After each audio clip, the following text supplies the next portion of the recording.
प्राचीन भारत के गौरवशाली युग में कई वीर, बुद्धिमान और धर्मपरायण राजा हुए, जिनकी कथाएं आज भी लोगों को प्रेरित करती हैं। ऐसी ही एक कथा है निषद्ध देश के प्रतापी राजा नल और विदर्भ की परम सुंदरी राजकुमारी दमयंती की। यह केवल एक प्रेम कहानी नहीं, बल्कि विश्वास, धैर्य, संघर्ष और पुनर्जय की अद्भुत गाथा है। निषद्ध देश के राजा नल केवल एक साधारण सम्राट नहीं थे। वे अपने शौर्य, नीति कौशल और अद्वितीय वीरता के लिए संपूर्ण आर्यावर्त में विख्यात थे। वे रणभूमि में अद्वितीय योद्धा थे, जिनकी तलवार बिजली की गति से चलती और शत्रु का संहार कर देती थी। नल की भुजाएं वज्र के समान मजबूत थीं, उनका पराक्रम समुद्र की लहरों की भांति असीमित था और उनकी युद्ध कला स्वर्गीय आशीर्वाद से समाहित प्रतीत होती थी। उनका रथ संचालन कौशल इतना अद्भुत था कि देवताओं तक ने उनकी सराहना की थी। जब वे युद्ध क्षेत्र में अपने घोड़ों को हाँकते तो धूल के गुब्बार आकाश तक उठते और शत्रु भय से थर्रा उठते। परंतु नल केवल पराक्रमी योद्धा ही नहीं थे, बल्कि एक न्यायप्रिय, धर्मपरायण और उदार हृदय वाले राजा भी थे। उनके राज्य निषद्ध में कभी अन्याय का स्थान नहीं था। वे अपने प्रजाजनों को पुत्रवत स्नेह करते थे और उनकी समस्याओं का समाधान स्वयं करने में संकोच नहीं करते थे। उनका प्रशासन अत्यंत संगठित था, जहां विधि विधान के अनुसार ही शासन चलाया जाता था। राज्य की सीमाएं सुदृढ़ थीं, अर्थव्यवस्था समृद्ध थी और चारों ओर सुख शांति का वातावरण था। विदर्भ के राजा भीम की पुत्री दमयंती अनुपम सौंदर्य, दिव्य आभा और असीम बुद्धिमत्ता की सजीव प्रतिमा थी। उनका रूप इतना विलक्षण था कि जब वे चलती तो ऐसा प्रतीत होता मानो स्वयं देवी लक्ष्मी पृथ्वी पर अवतरित हो गई हों। उनके मुख की आभा पूर्ण चंद्रमा की शीतलता को भी मात देती थी और उनकी बड़ी गहरी कमल के समान आंखें मानो प्रेम और सौम्यता का सागर थीं। उनके होंठ गुलाब की पंखुड़ियों जैसे कोमल और मुस्कान इतनी मोहक थी कि जो भी एक बार देखता वह मंत्र मुग्ध हुए बिना न रह सकता। केवल सौंदर्य ही नहीं, दमयंती बुद्धिमत्ता, धैर्य और नीति कौशल में भी अद्वितीय थी।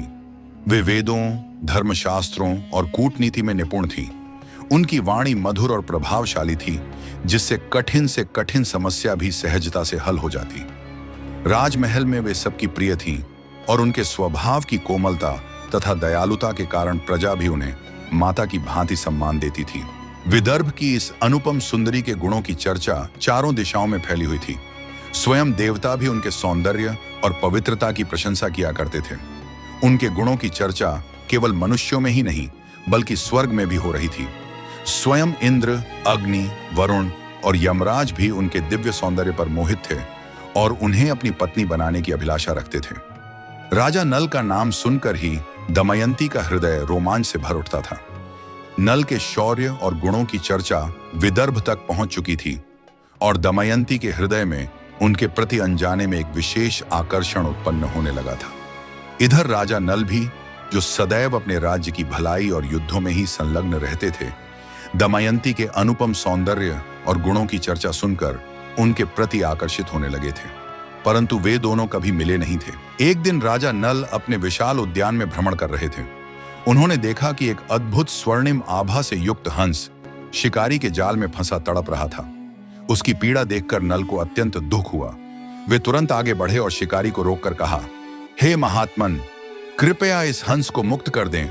यह पक्षी साधारण नहीं प्रतीत होता। इसे बंधन से मुक्त करना ही उचित होगा। शिकारी ने राजा नल के आदेश को स्वीकार किया और हंस को छोड़ दिया। परंतु यह कोई साधारण हंस नहीं था। यह देवताओं का दूत था, जिसे नल और दमयंती के मिलन के लिए भेजा गया था। हंस ने अपने पंख फड़फड़ाए और विनम्र स्वर में राजा नल से कहा, राजन, आपकी यह कृपा व्यर्थ नहीं जाएगी। मैं आपके नाम की महिमा विदर्भ की राजकुमारी दमयंती तक अवश्य पहुंचाऊंगा। इसके पश्चात वह हंस आकाश में उड़ चला और सीधा विदर्भ के राजमहल में जा पहुंचा। वहां दमयंती अपनी सखियों संग बगीचे में विहार कर रही थी। जैसे ही हंस उनके पास उतरा, उसकी स्वर्णिम आभा और दिव्य स्वरूप को देखकर दमयंती और उनकी सखियां विस्मित हो गईं।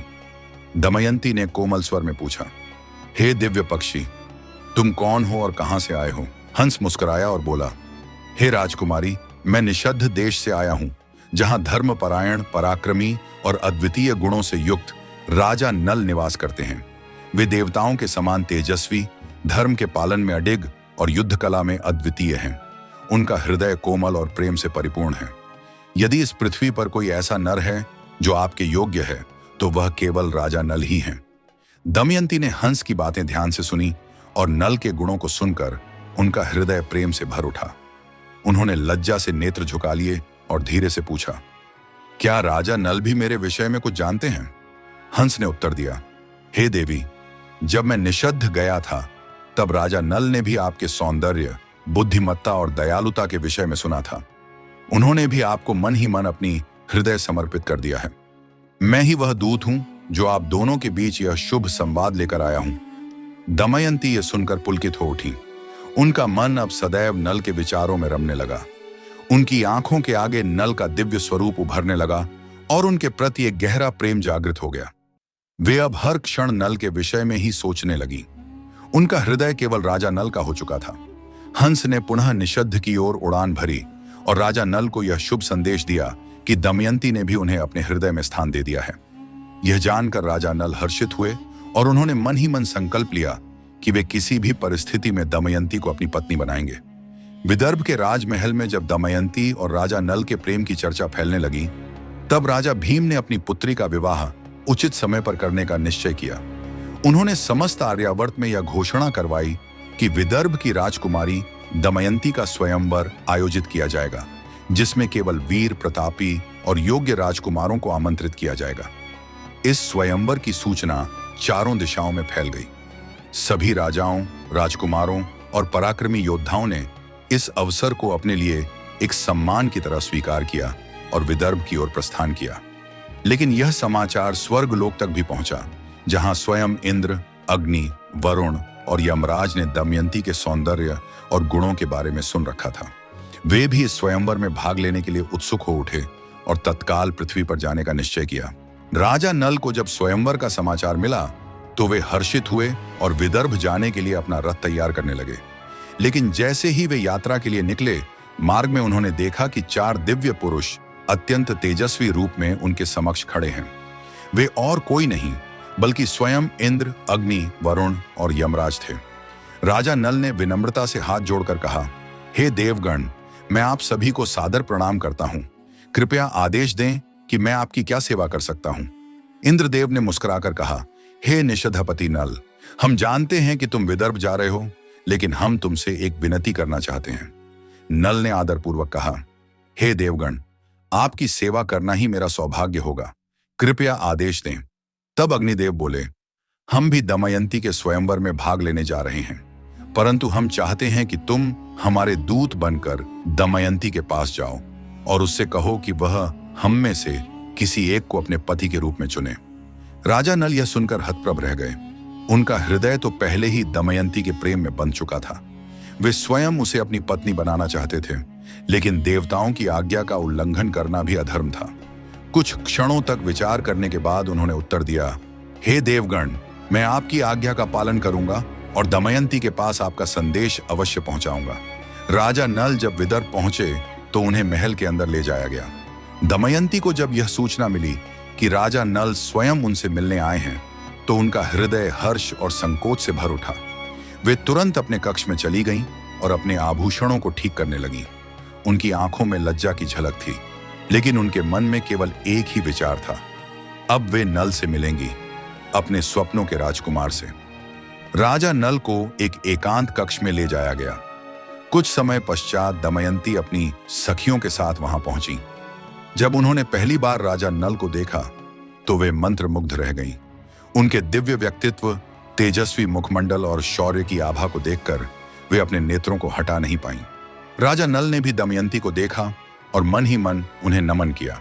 उनके सौंदर्य की जितनी प्रशंसा सुनी थी, वह सब तुच्छ प्रतीत हो रही थी, परंतु राजा नल को अपनी प्रतिज्ञा स्मरण थी। उन्होंने दृढ़ता से अपनी भावनाओं को नियंत्रित किया और देवताओं का संदेश सुनाया, हे विदर्भ राजकुमारी, चारों देवता इंद्र, अग्नि, वरुण और यमराज चाहते हैं कि आप अपने स्वयंवर में उन्हीं में से किसी एक को पति रूप में स्वीकार करें। मैं केवल उनका दूत बनकर यहां आया हूं और उनका संदेश आपके समक्ष प्रस्तुत कर रहा हूं। दमयंती ने यह सुनकर कुछ क्षणों तक मौन धारण किया। फिर उन्होंने नल की ओर देखा और कहा, राजा नल, क्या आप सच में यह चाहते हैं कि मैं देवताओं को अपने पति रूप में चुन लूं? राजा नल कुछ न कह सके। उनके मुख से कोई शब्द नहीं निकला। दमयंती मुस्कुराई और कहा, हे नल, आप मेरे हृदय में पहले ही स्थान पा चुके हैं। मैंने आपको अपने स्वप्नों में, अपनी कल्पनाओं में और अपने हृदय में पति के रूप में स्वीकार कर लिया है। अब मैं किसी और को अपना स्वामी नहीं बना सकती। राजा नल यह सुनकर भाव विभोर हो उठे, परंतु उन्होंने अभी भी कुछ नहीं कहा। दमयंती ने आगे कहा, आप देवताओं से कह सकते हैं कि मैंने अपने पति के रूप में केवल नल को चुना है। राजा नल ने देवताओं के पास लौटकर दमयंती की बात कह दी। देवता यह सुनकर चकित रह गए, लेकिन वे दमयंती के प्रेम की गहराई को समझ गए। वे प्रसन्न हुए और बोले, राजा नल, तुम्हारा और दमयंती का प्रेम सच्चा और पवित्र है। हम तुम्हारी परीक्षा ले रहे थे और तुम इस परीक्षा में सफल हुए हो।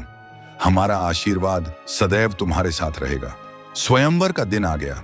विदर्भ का राजमहल असंख्य राजाओं, राजकुमारों और वीर योद्धाओं से भर चुका था। स्वयंवर सभा में जैसे ही दमयंती आई, सभा में अपूर्व शांति छा गई। उनकी अलौकिक शोभा देखकर सभी राजकुमार विस्मित रह गए।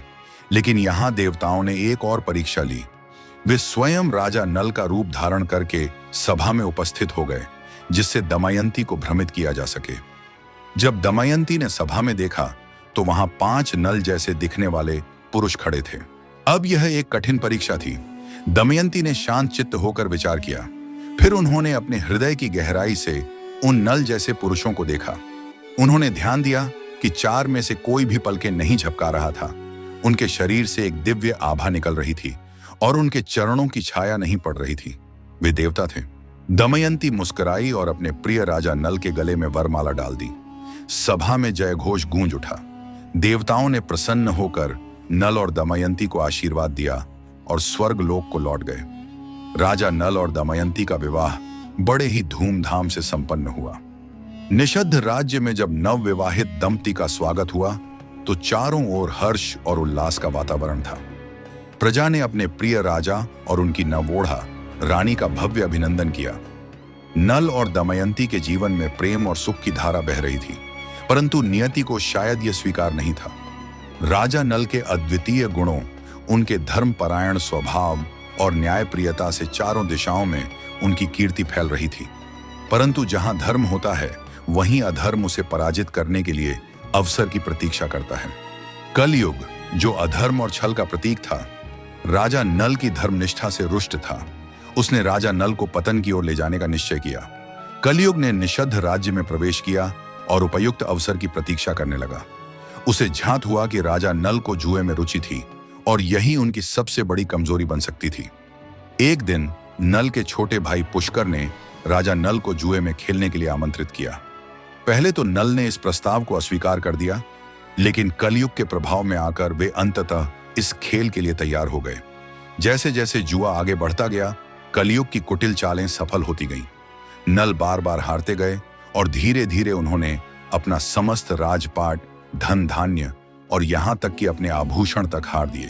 अंततः एक दुर्भाग्यशाली क्षण आया जब उन्होंने अपना समस्त राज्य भी दांव पर लगा दिया और उसे भी हार गए। अब वे केवल अपनी पत्नी दमयंती के साथ ही बचे थे। राजा नल ने अपने राज्य का स्वामित्व खो दिया। पुष्कर ने उन्हें राज्य से निष्कासित कर दिया। दमयंती, जो अपने पति को छोड़ना नहीं चाहती थी, उनके साथ वन में जाने को तत्पर हो गई। नल और दमयंती ने अपने राजसी वस्त्र त्याग दिए और साधारण वनों में कष्ट सहते हुए रहने लगे। जब वे जंगल में भटक रहे थे, तब एक दिन नल को एक विचित्र संयोग का सामना करना पड़ा। रात्रि में जब दमयंती विश्राम कर रही थी, तब नल ने देखा कि वे उसे कष्ट में नहीं देख सकते। कलयुग अभी भी उन पर हावी था और उन्हें ऐसा प्रतीत हुआ कि उनके साथ रहने से दमयंती को और भी अधिक कष्ट सहना पड़ेगा। राजा नल ने भारी मन से यह निर्णय लिया कि वे दमयंती को अकेला छोड़ देंगे ताकि वह किसी तरह अपने पिता के राज्य लौट सके। उन्होंने दमयंती के वस्त्र का एक भाग काटकर अपने पास रखा और उसे वहीं सोती छोड़कर जंगल की ओर चले गए। जब दमयंती की नींद खुली तो उन्होंने नल को वहां न पाकर विलाप करना शुरू कर दिया। उन्होंने चारों दिशाओं में राजा नल को पुकारा, परंतु उन्हें कहीं कोई उत्तर नहीं मिला। दमयंती अकेली भूखी प्यासी जंगल में भटकती रहीं। उनके मन में बस एक ही विचार था, वे नल को पुनः प्राप्त करेंगी, चाहे कितनी भी कठिनाइयां क्यों न सहनी पड़े। वह जंगल में कई दिनों तक भटकती रही और अंततः एक व्यापारी दल के साथ किसी तरह छेदी राज्य पहुंच गईं। वहां के राजा ने दमयंती की बुद्धिमत्ता और साहस को देखकर उन्हें अपने महल में शरण दी। इधर नल ने भी बहुत कष्ट सहे। वे एक दिन एक नागराज से मिले जिसने उन्हें उनके दुर्भाग्य से मुक्ति दिलाने का उपाय बताया। नागराज ने उन्हें अपने विष से काला कर दिया और कहा कि वे एक रथ चालक के रूप में किसी राजा के पास सेवा करें। वे अपना जीवन यापन कर सकेंगे और समय आने पर दमयंती को खोज सकेंगे। अब नल बाहुक नाम से पहचाने जाने लगे और अयोध्या के राजा रथुपर्ण के पास एक सारथी बनकर कार्य करने लगे। इधर दमयंती ने अपने पिता के पास समाचार भिजवाया और राजा भीम ने घोषणा करवाई कि वे पुनः स्वयंवर करेंगी, ताकि यदि नल जीवित हों तो किसी न किसी रूप में वहां अवश्य आए। जब राजा रथुपर्ण को यह समाचार मिला तो उन्होंने अपनी अद्वितीय रथ चालन कला के लिए बाहुक नल को स्वयंवर में ले जाने का आदेश दिया। बाहुक ने अपनी दिव्य गति से रथ को इतनी तीव्रता से दौड़ाया कि वे एक ही दिन में विदर्भ पहुंच गए। दमयंती ने जैसे ही बाहुक को देखा, उनके हाव भाव और रथ संचालन शैली से पहचान लिया कि यही उनके प्रिय नल हैं। दमयंती ने एक युक्ति से नल को सत्य प्रकट करने के लिए प्रेरित किया और अंततः नल ने स्वयं को प्रकट कर दिया। दमयंती की प्रसन्नता का ठिकाना न रहा। उन्होंने नल को गले लगा लिया और दोनों ने अपने दुखों को भुलाकर पुनः एक दूसरे को प्राप्त किया। अब राजा नल का दुर्भाग्य समाप्त हो चुका था। नागराज के आशीर्वाद से उन्हें उनका दिव्य रूप पुनः प्राप्त हुआ। राजा नल ने अपने राज्य निषद्ध को पुनः प्राप्त करने के लिए पुष्कर को पुनः जुए में चुनौती दी। इस बार नल ने अपनी चतुराई और अनुभव से जीत हासिल की। उन्होंने पुष्कर को क्षमा कर दिया और पुनः निषद्ध के राजा बने। अब निषद्ध राज्य में पुनः सुख, समृद्धि और शांति स्थापित हो गई। नल और दमयंती का प्रेम और अधिक गहरा हो गया और उन्होंने अपने जीवन के शेष दिन परस्पर प्रेम और समर्पण के साथ व्यतीत किए। राजा नल और रानी दमयंती की कथा केवल एक प्रेम कथा नहीं, बल्कि धैर्य, प्रेम, विश्वास और संघर्ष की अद्भुत गाथा है। यदि प्रेम सच्चा हो तो वह किसी भी बाधा को पार कर सकता है। उनके जीवन की कठिनाइयां चाहे जितनी भी रही हों, अंततः सत्य और प्रेम की विजय हुई। यही इस कथा का सबसे बड़ा संदेश है।